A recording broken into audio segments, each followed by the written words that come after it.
Marcy and Ryan, the act would allow taxpayers to decide if they want their taxes going up in order to provide more protection for students while they're at school.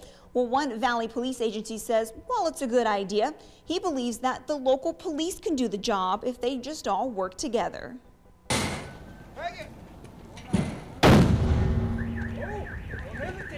Practice makes perfect.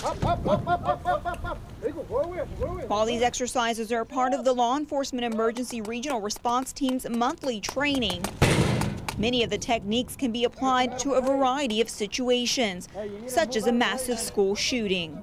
All of our hostage negotiators and all of our SWAT teams or members of SWAT teams, we're trying to coordinate it together. So if we respond, it's going to be a massive response from law enforcement, but we got to make sure that we also have our action plans as to how we're going to respond and what we need to secure and our safety measures as well. San Juan Police Chief Juan Gonzalez says in that type of situation, multiple agencies will respond, meaning they all have to be on the same page so mistakes aren't made. PSJ area, we're going to have a tri-city response, 3 different police departments, 3 different ways, but now we're focusing on one response. And one response, should be effective compared to different responses, and we can be part of the chaos, and we don't want to do that. As for whether or not teachers should be allowed to carry guns on campus, Gonzalez says no.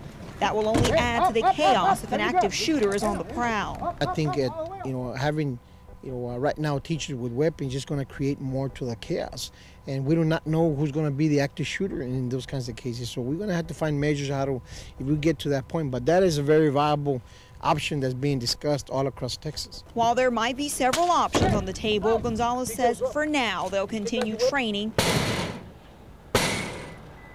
And if the situation arises, we'll be ready and able to handle it.